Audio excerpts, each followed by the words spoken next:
old Chaplin. We come to this place as people have come since the beginning of time to celebrate a life well lived, to recognize that life is sacred. It is sacred in its being born, it is sacred in its living, and it is sacred in its dying. We begin with the words of Helen Keller. What we have once enjoyed and deeply loved, we can never lose. For that we love deeply becomes part of us. I invite Evelyn Chaplin and Thomas DeCoster forward to light our chapels.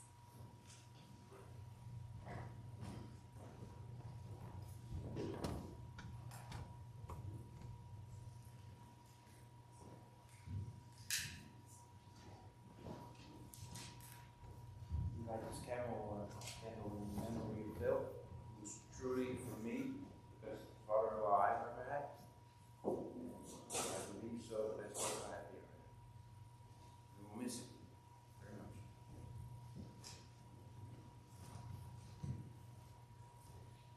I invite you all to sing with us hymn number 8, Just as Long as I Have Breath. Number 8 in the gray hymnal. We will stand as we're willing and able.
He had a way of sitting there and listening.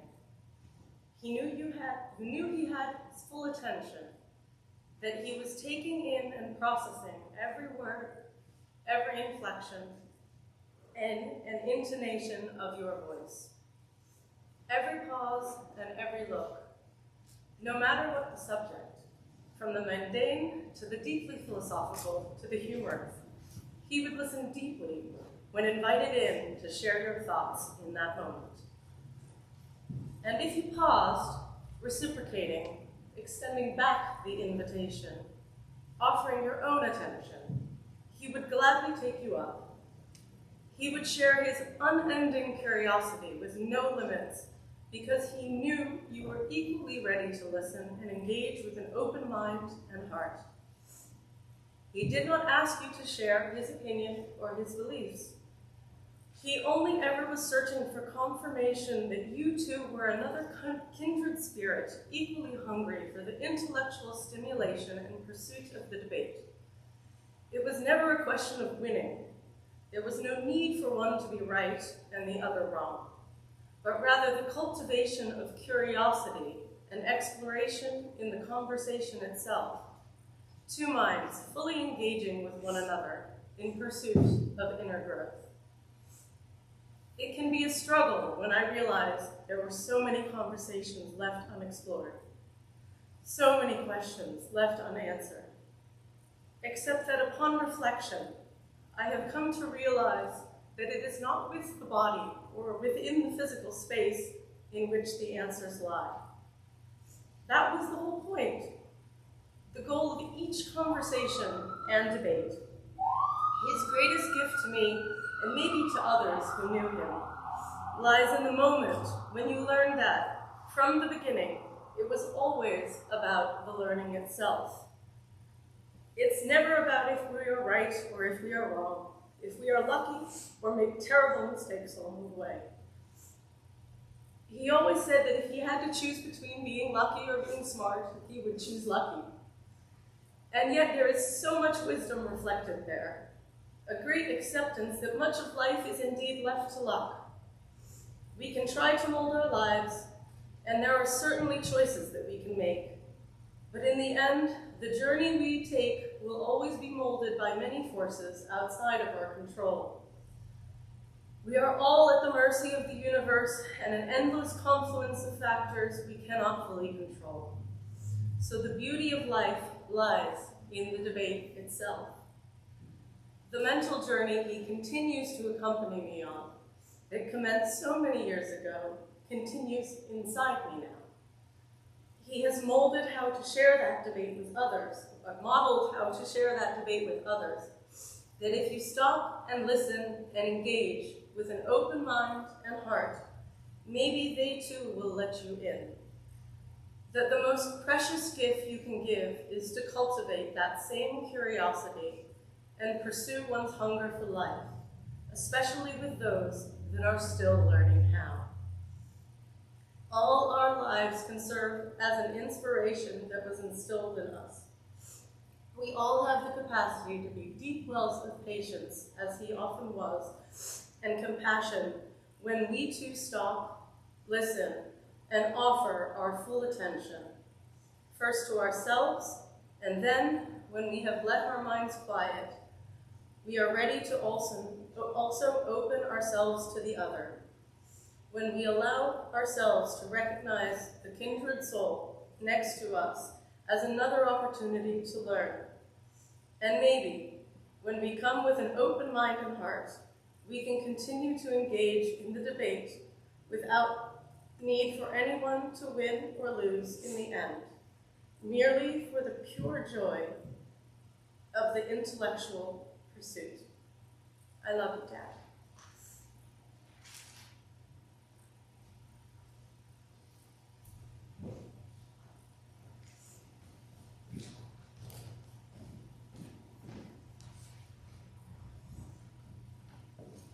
I invite you into a time of prayer or meditation, as is your practice. We read a prayer from the Hopi tradition. Do not stand at my grave and weep. I am not there. I do not sleep. I am on the 1,000 winds that blow. I am the diamond glints on snow. I am the sunlight on the ripened grain. I am the gentle autumn's rain.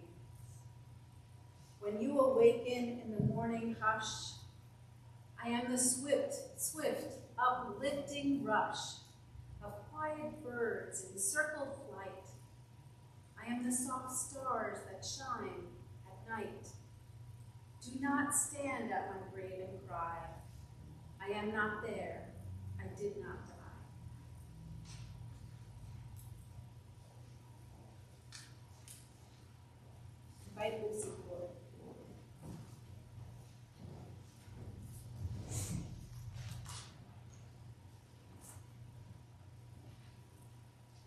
great trees fall. When great trees fall, rocks on distant hill shudder. When great trees fall, lions hunker down in tall grasses, and even elephants lumber after safety.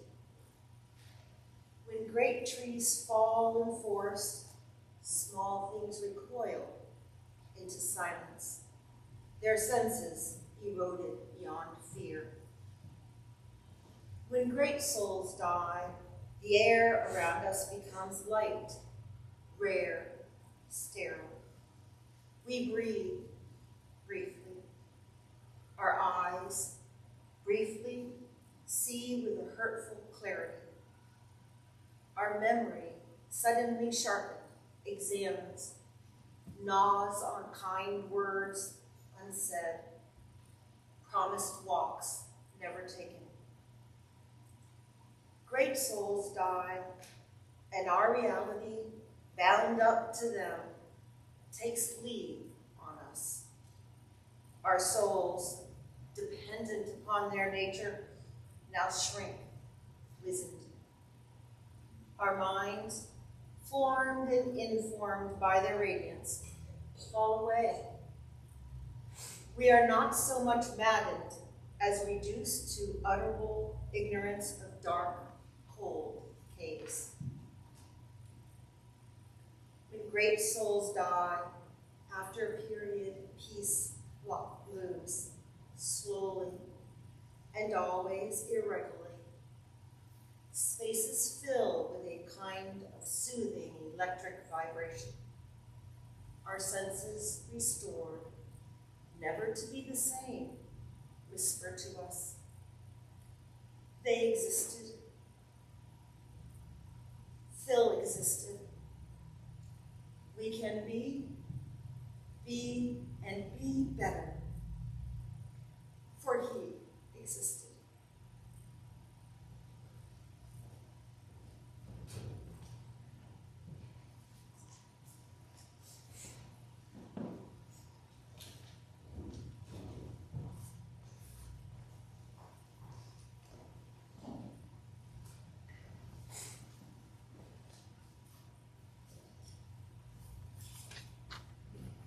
Each person processes life loss differently. When my mind touches on the sore wound that is left behind by its passing, I find myself pushing aside that pain, such that it no longer covers his memory. For no happy memory should be ever tainted by the pain of loss, such that it loses what it was originally. Do not misunderstand my process. I must experience that pain each time I wish to remember. However, once that pain is set aside, I can experience his memory in peace. Thus I shall do the same here, pain followed by memory. Uncle Phil, for that is who he is to me, is and shall always be one of the great mentors of my life. He helped define who I am today, and his memory shall continue that definition far into my future. I had the great fortune to live and work at the farm with Uncle Phil and Aunt Mel. I spent nearly the entirety of many summers with them, and I wish so fervently now that those summers had been longer. I, of course, have my memories of him, but memories cannot give more than they already have, merely provide a refresh. In absence of new memories, I miss him. I miss not only the quiet moments as we wash dishes, and the far louder moments as we cut new boards on the wood saw, but I miss his ever-present wisdom and guidance. Therefore, I thank him now, and shall many times in the future, for being there for me and for guiding me into the man I am today. I shall now push aside this pain and share some of my memories with you. Many times during those summers, I would walk from the big house to the cottage with him after we finished our respective works and headed to a dinner most expertly prepared. As long as we were not already running late, which happened more times than it likely should have, we would stop along the way in the garden. There rarely was any reason to, and we tended to simply admire the vegetables, pick a few weeds, and point out to each other different things we saw. The fact that we had more squash than we could eat, or that we did not get a chance to pick the beans today since it rained. Memories such as this are calm and simple in my mind. Memories that remind me to slow down, to pick a few weeds before moving on. There would be other times I would finish a project and he would come to inspect the work that I had done. One specific time stands out such that I have already shared it with others before today. I was tasked with making a simple support to act as wood-pile ends underneath the back porch. Some simply would have just nailed a few boards together and called it a day. But Uncle Phil wanted the entire structure to be made of wood, joints and all. The reason for this was initially unknown to me, but once I had completed the supports, connected by a simple wooden pin, he came down to inspect them. Some of this memory has been lost to time, but I will never lose the joy he expressed upon seeing it. I then realized why he asked me to take the time to make it purely of wood, and it is simple. He wanted the supports to display to all that saw them the effort put into making them, such that they could be appreciated accordingly. Why create something that does not show the care and effort put into its creation and cannot be appreciated by those who see it? These final memories are less single events and more snippets that recreated themselves over and over until full memories were created. While doing the dishes and putting leftovers away, we would occasionally stumble upon some leftover sauce or a few bits of a dish that were too small to place in the container. I recall clearly him shaking his head at these times, the look of sadness on his face as he ate a spoonful of what was clearly a very tasty leftover tidbit, then followed by a statement along the lines of a real shame, coupled with a shake of his head. This was always followed by a quick smile and a chuckle. Another is even less a memory and more of just a picture. After some meals, especially those when the larger family would come together for Christmas or another time, we would all be conversing, and he would push back his chair from the table, cross one leg over the other knee, and sit back. I can recall the joy and contentment on his face even now, and shall forevermore. Rest well, Uncle Phil. Rest well.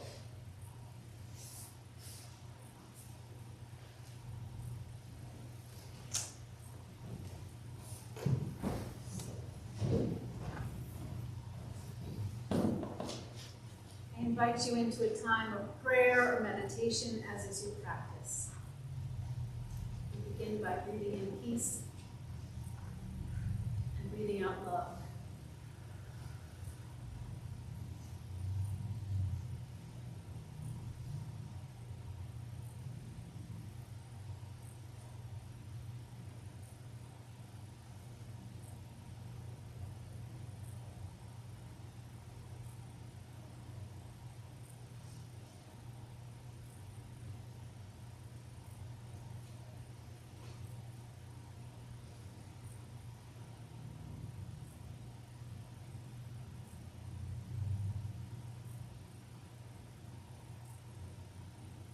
Let us be grateful for all the silences in our lives, for with them we may more completely listen to each other.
I invite you to stand as you're willing and able and read with me the unison affirmation as is written in your order of service.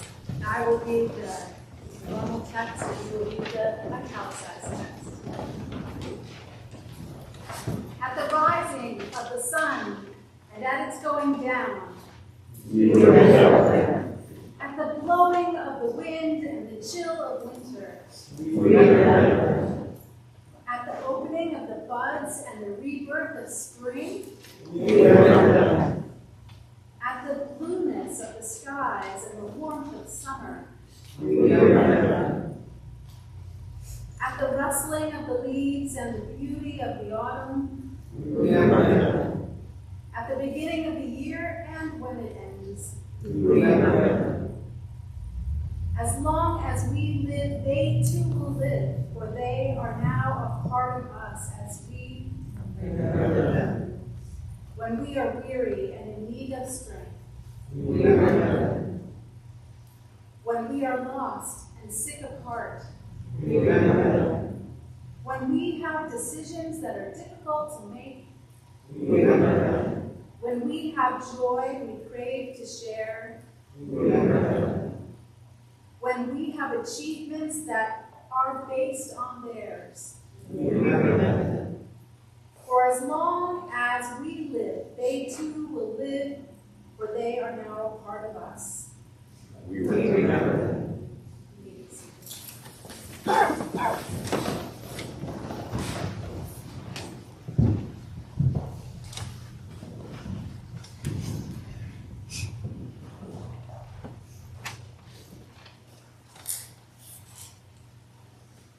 My father was one of the most courageous people I know. Normally, when we say courage, we think of soldiers going into battle, emergency responders rushing towards a crisis, or heroes facing down impossible odds. While I'm certain my father would have been able to do those things had life asked it of him, his courage was of a different sort. His courage came from a firm commitment to his principles and a devotion to those who placed their trust in him. My father's principles had many roots: his Unitarian faith, the Constitution of his country, his studies of German philosophy, and his fiduciary duty to his clients. Those principles branched out into every aspect of his work and life, always there with an insightful anecdote or firm correction to help nourish understanding in those around him.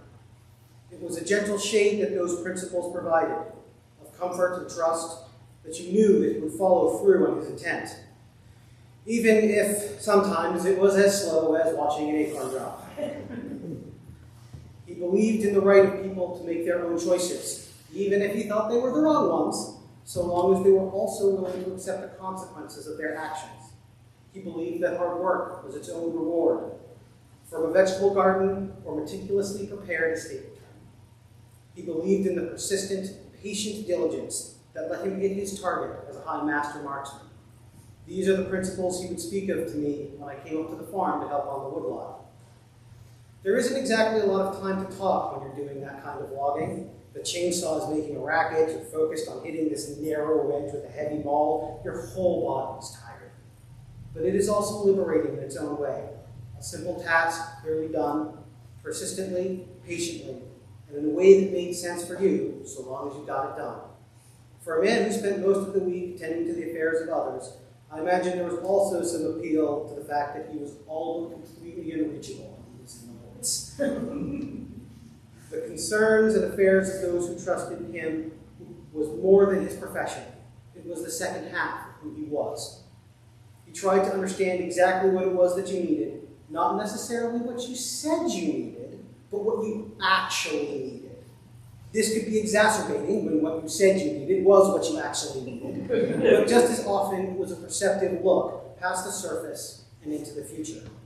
He tried to be a counselor and a guardian to those who took his responsibility seriously, even if that meant telling someone something they didn't want to hear. All should be treated fairly, and he would be the first to raise his voice if he thought that wasn't the case. That concern for others was at the heart of one of my most recent memories. My father had made it clear time and time again that when his time came, he simply wanted to go. Having spent a life as a healthy, active person, he did not want to be constrained by a life that was bereft of the activities and people he loved. When his illness came so suddenly, the family was unsure of the path forward. We eventually decided that his words and actions before his hospitalizations justified further measures. When he finally regained consciousness, I remember being unsure as to what his true wishes were, so I prepared 3 pieces of paper, each with an option. Option 1 was to fight to live, despite the hardship. Option 2 was that we would keep him here long enough to resolve a few critical issues and then let him go. Option 3 is that we would respect his wishes. I would go call the doctors, let him say his goodbyes, and we would let him go right then. He chose option 1. He chose to put his concern for his family and his clients before his own discomfort. He chose to face one of his darkest fears for the sake of those he had devoted himself to. It was one of the greatest acts of courage I have witnessed in my life. It is for his principle, his devotion to others, and his courage that I say, I remember.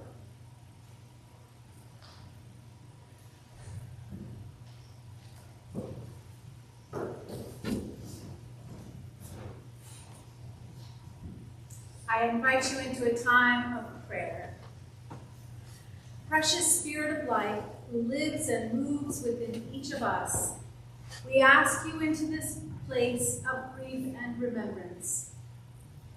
Help us to understand our own lives better in our remembrance of the life of Philip Theobald Chaplin.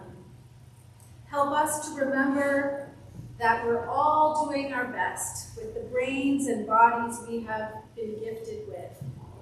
We strive to affirm and promote the interdependent web, the worth and dignity of every person. We don't always succeed. And so we ask for your forgiveness for the times we were not able to do so.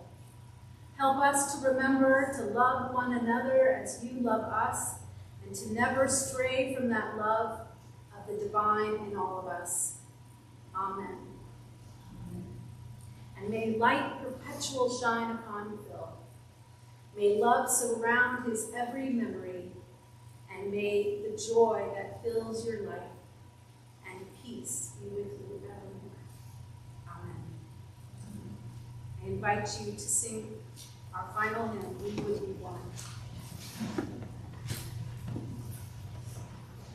Number 18.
our memories in our heart, trusting that we can do better tomorrow than we've done in the past, and that we can live our lives with more compassion, more generosity, and with greater service to